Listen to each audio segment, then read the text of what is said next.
સુરતમાં ખાડીના પૂરની અસર હવે વિદ્યાર્થીઓના શિક્ષણ પર જોવા મળી રહી છે.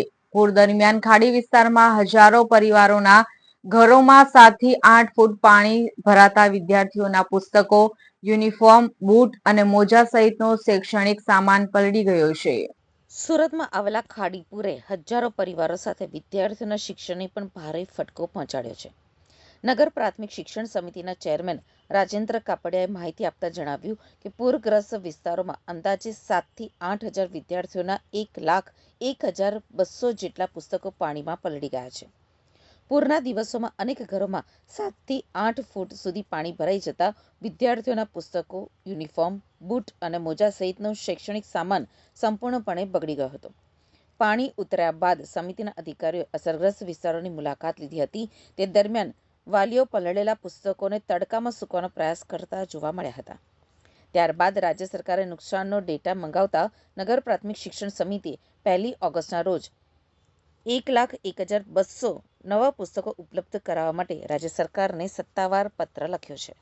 આમ તો જોવા જઈએ તો 8-10 જેટલી શાળાઓમાં ખાડીપૂરની અસર થઈ છે અને એ ખાડીપૂરના અસરને લીધે ધારો કે મીઠી ખાડી હોય, નાગસેનનગર હોય, પાંડેસરા હોય, એ વિસ્તારોમાં બાળકોના ઘરમાં પાણી ભરાવાથી બાળકોના પાઠ્યપુસ્તકો હોય, યુનિફોર્મ હોય, શૈક્ષણિક કીટ હોય, સ્કૂલ બેગ હોય, આ બધું પલળી ગયું છે કે આ રેલના પાણીમાં ટનાઈ ગયું છે. આના કારણે લગભગ ઘણી સ્કૂલો દ્વારા કેટલું નુકસાન થયું છે, કેટલા પુસ્તકો પલળી ગયા છે, એની વિગતો નગર પ્રાથમિક શિક્ષણ સમિતિને મોકલવામાં આવી છે. રાજ્ય સરકાર પણ આ બાબતમાં ચિંતિત હતી. એમને પણ નગર પ્રાથમિક શિક્ષણ સમિતિ પાસે આ નુકસાની શું થઈ છે તેની વિગતો મંગાવી હતી.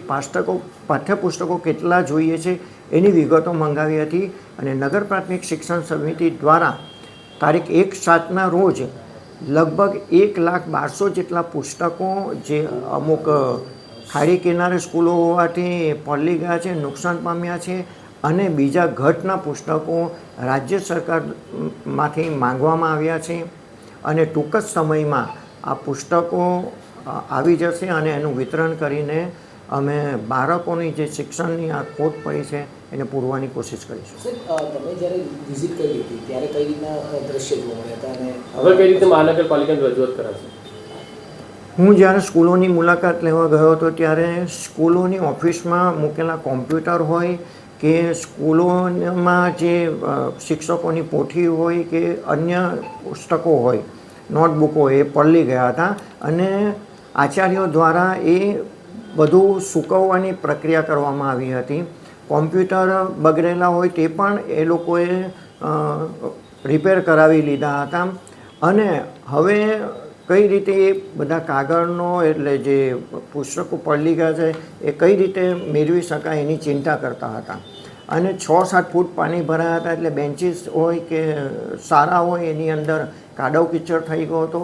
પરંતુ આચાર્યો અને શિક્ષકો દ્વારા સફાઈ કરીને રેગ્યુલર બાળકો કઈ રીતે શાળામાં આવે એની ચિંતા કરવામાં આવી.